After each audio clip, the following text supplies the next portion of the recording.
Hi everyone. So today we're going to start on 9.1 or chapter 9. We're going to start with section 9.1, which is called green theorems.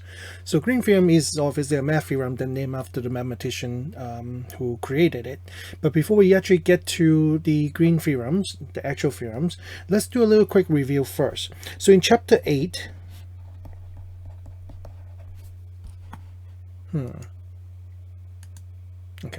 in chapter 8, we learn about how to evaluate a line integral.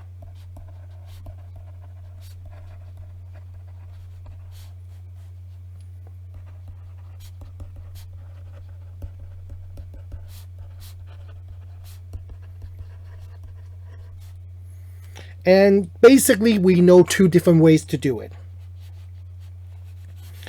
First way would be the following, is to use a parameterization of the curve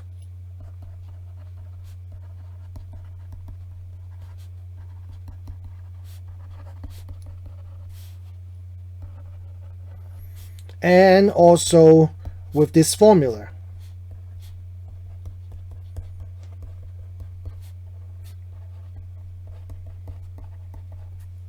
Okay. Oh, sorry, excuse me. Two is that if it's in R2,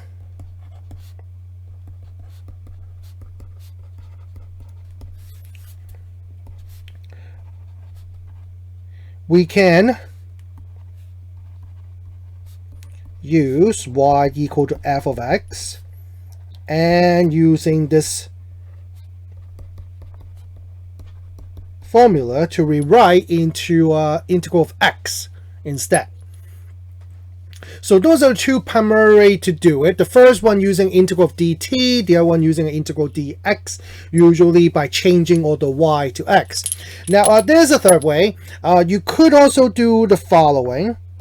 If vector f is equal to gradient of some lowercase function f, then we can also use the fundamental theorem of calculus.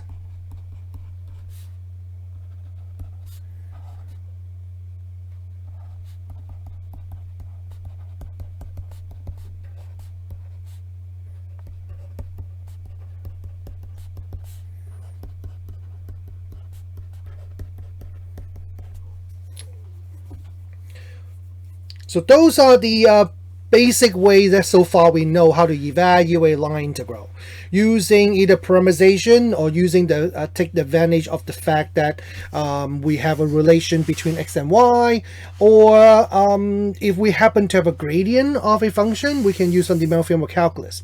So the key thing about this is that unless we're fortunate that our vector field f is a gradient of some other function, we kind of have to deal with the fact that a line integral is a single integral, but we have to integrate over multiple differential, and that becomes the major problem with evaluating line integral. So finally, we're going to learn something that would be able to help us get past this issue, and that would be what green theorem designed to do. But before we get to do that, I do want to show you a theorem first. This theorem should be pretty obvious that this is the case, but I do have to state it just so that we have it. Theorem 9.1.1, which states the following. Let's say we let alpha be a smooth curve and let vector f be a vector field defined for alpha.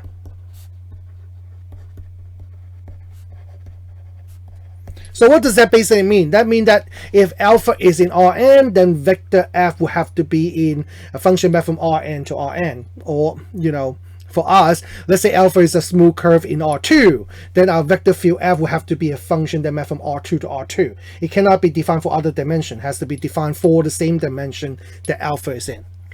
Now here comes the interesting part about theorem 9.1.1. Let's say we define alpha negative to be the curve alpha, but traced in the opposite direction.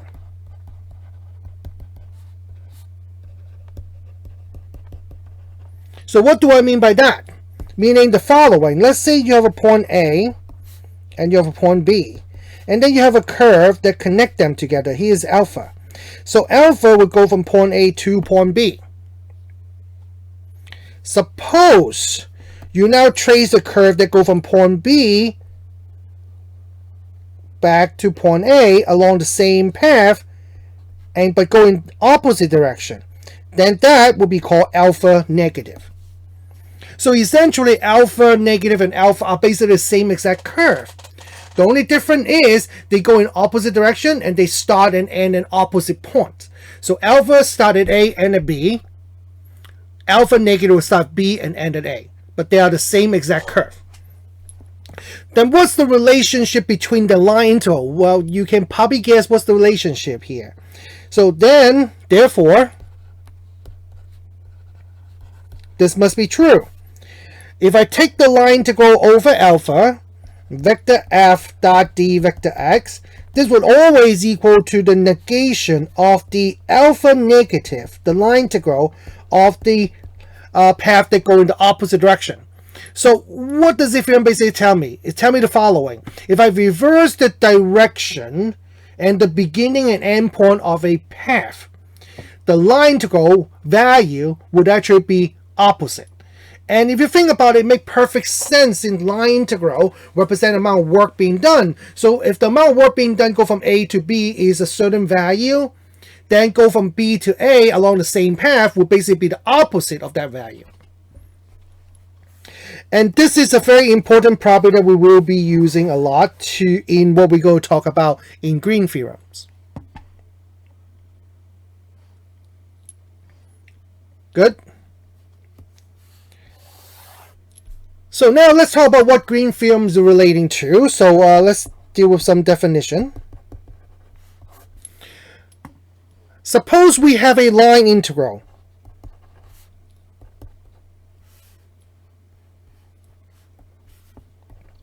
Suppose we have line integrals around a path that begin and end at the same point.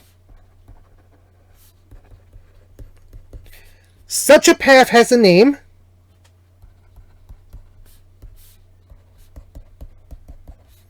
Is called a closed curve. Or, of course, you can call it a closed path. A line to go around a path that is closed is actually called a closed curve integral.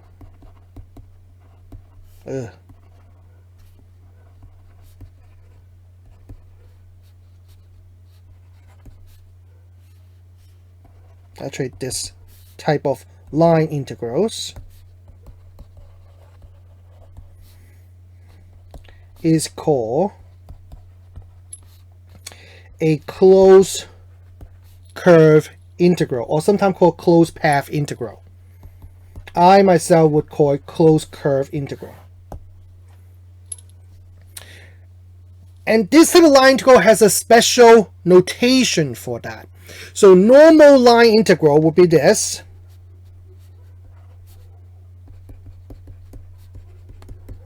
So this is a normal line integral.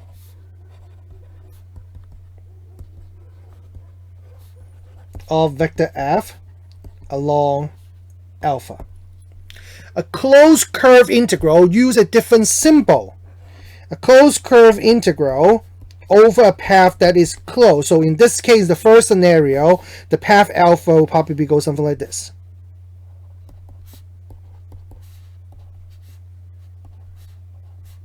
And that's alpha.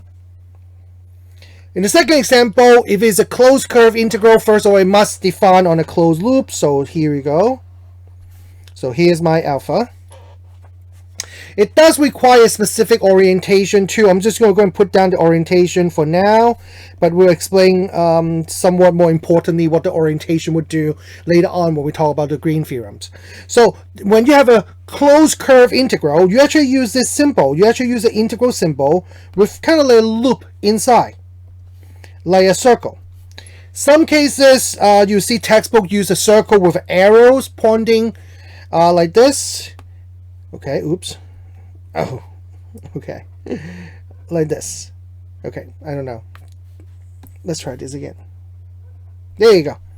Sometimes you see that the closed curve integral have arrows on it, and sometimes you see it without an arrow. Myself would usually do without the arrow. Just a little circle over the integral symbol. And that referred to as a closed curve integral of f along alpha.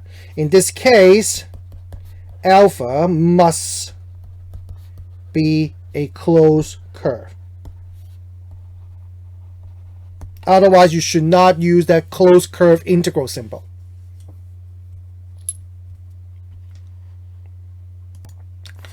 Now, one of the interesting things about closed curve, as well as the integral that relate to it, a closed curve integral, is the following. A closed curve, by definition, must enclose a region inside. So therefore, furthermore, more terminology. If the region that enclosed by the closed curve is called D, then the closed curve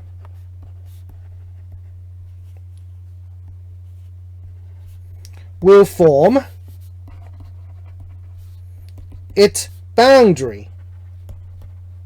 And remember, we talked about boundary, interior, and things like that back in chapter 6. So it's the same exact concept here.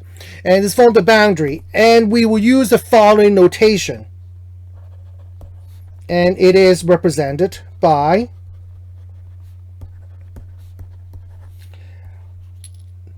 DD.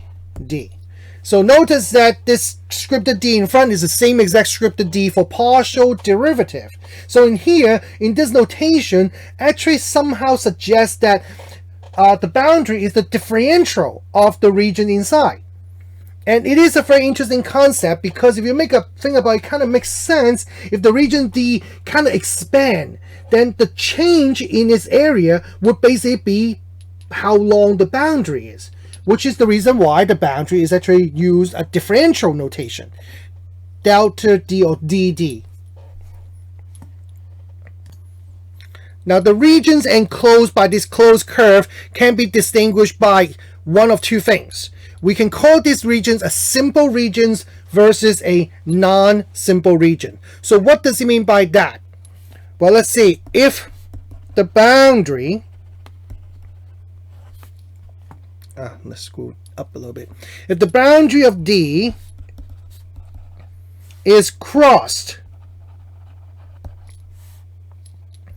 at most twice by a line parallel to one of the axes,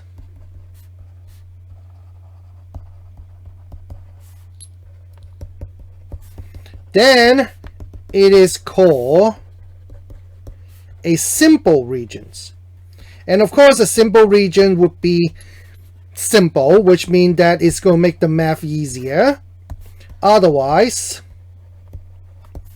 it is a non-simple regions. Now, what does it mean by the boundary crossed by a line parallel to the axis at most twice? What does that mean? Well, show you some example of simple regions versus non-simple regions, and you'll be able to understand better. So here are some examples. Example of simple regions versus non-simple regions. So a simple region could be something like this, a circle. So if you look at a circle, if I draw a line that's parallel to the x-axis, a horizontal line, it will only hit the regions twice. Or at the tip top, would hit it once. And if I draw a line that's parallel to the y-axis, which is a vertical line, you can see that we'll also only hit the boundary twice. So that indicates a simple regions. What will be other simple regions? How about a rectangle? A rectangle or parallelogram for that matter. If you draw a horizontal line or a vertical line, it will only intercept twice also. And another very simple regions would be a triangular regions, where you can see that a horizontal or vertical line would only hit the regions twice also, and would not hit it more than 2 times. So these are called simple regions. Okay, and of course, as you can see, these shapes are very simple, easy for us to calculate or represent using equation, and also easy to calculate as a region of integration, which is what we're going to work toward. So what are some non-simple regions? Well, non-simple region could be anything, but it could be something like this. So something like this will be a non-simple region, because if I draw a horizontal line, at some part of the region, it will hit more than twice.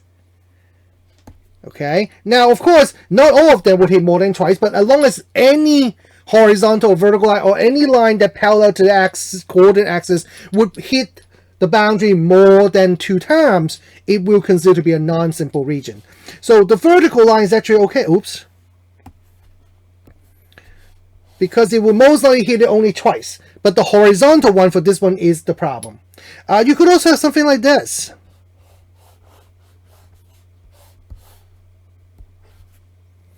So that encloses a region that a horizontal line would hit it more than 2 times. A vertical one, oops, would hit it also. Would hit 2 times in this case. Now, of course, some of you might be thinking, well, what if the vertical line is right along the boundary? That technically doesn't count. Okay? You're talking about drawing a line across the regions, not along the boundary. That's the reason why it doesn't count. Okay?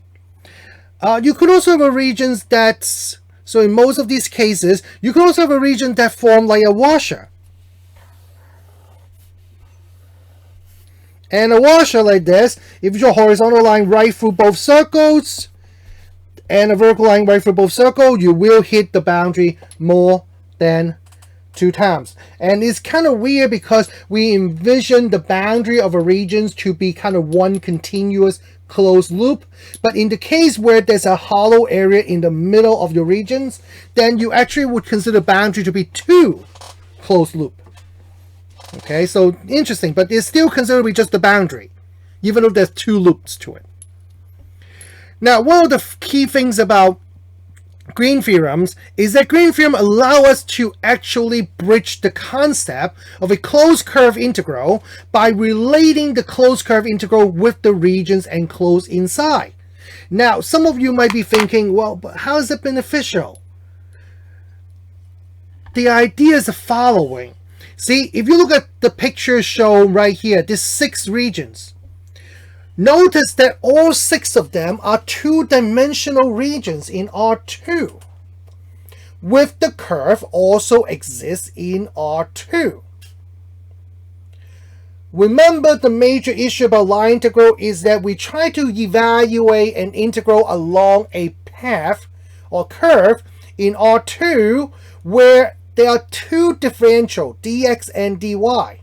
But a line integral is a 1-dimensional integral, a single integral. So I can integrate once to deal with dx and dy. But if I tie that to the regions enclosed by the closed curve, that regions must be 2-dimensional. And therefore allow us to actually integrate using 2 integral, like a Riemann integral. and therefore allow us to not worry about, oh, we have two differential, but we have to integrate once. Now we can actually integrate twice. So that's the power of green theory. The green theorems is allow us to turn a single line integral into a double Riemann integral that allow us to actually integrate in R2. So that's the power, and that's what's important about green theorem. So let's show you what green theorem actually say. And that will probably be the last thing I'm going to show you for today's video. So here's green theorems. I didn't have a numerical destination to this one. So here's what green theorems say. Let D be a bounded region in R2. So notice green theory will only work with line integral in R2. So it has its limitation. But we will learn later on another theorem that will allow us to deal with what happens when we have a curve in R3. But that will be a later day. And let's say we have delta D or DD, its boundary be a smooth curve that is traced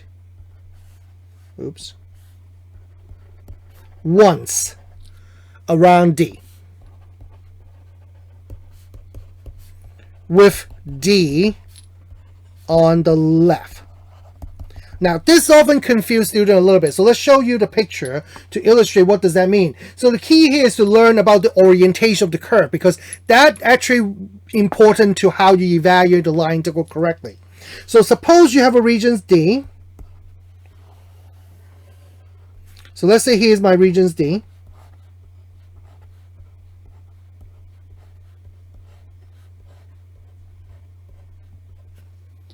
Okay, so you can see that this is the boundary. So I'm going to trace over with red. So here's my boundary.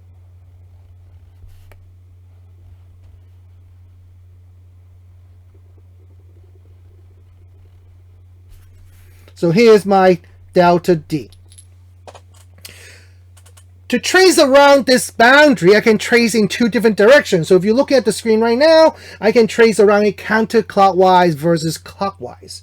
So the problem is we have to dictate one of the direction is what we consider to be the positive direction. And then an opposite direction will be considered to be the negative direction. So how do you know which way it is? So the rules say that when you trace around it, D must be on your left. So what does that mean? Meaning that imagine you're walking along this boundary. In my mind, I would imagine that D is like a lake. And I'm walking along the shore around it, okay? Or if you want, you can think of D is like the middle of the track, and then you have the track that go around it. Then when you're walking along this track, you have to keep D on your left side. And by doing so, meaning that you have to trace around this direction. Now, if you don't want to think about like how this left, keep D on the left work, just remember this is how you trace around it. Okay, is that you kind of trace around it in a counterclockwise direction. And is it surprising that counterclockwise is the positive direction? No, that's how we talk about rotation of angles also. So now here comes the important part of green theorem. That will be the last thing I'm going to say before I end today's video. Let's say we're given a vector field F.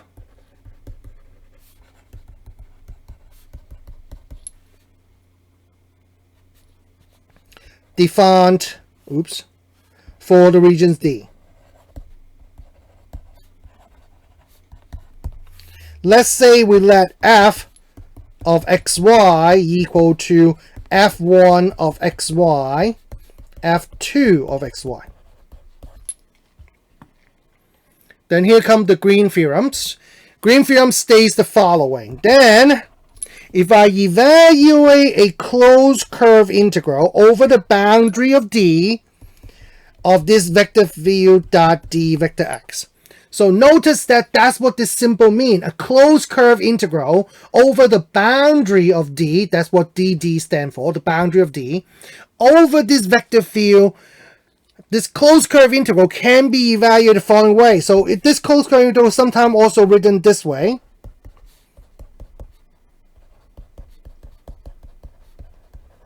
f1 dx plus f2 dy, which I think I mentioned it to you guys before. That will just be when you perform the dot product between vector f and d vector x. And here comes the Green theorem's important concept, is that this closed curve integral can actually be rewritten into a double Riemann integral relating to the regions D instead. And that double Riemann integral is this, is a double Riemann integral over D of df2 over dx minus df1 over dy dA.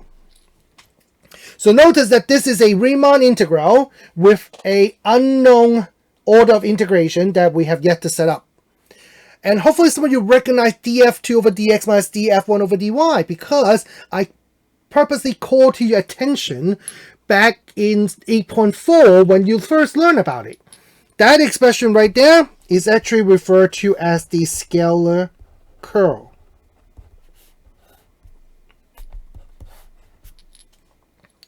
So therefore, Green theorem basically states that I can actually transform a closed curve integral of a boundary of a region into a double Riemann integral of the region itself, provided that I have the inside of my double Riemann integral finding the inside using this formula df2 over dx minus df1 over dy.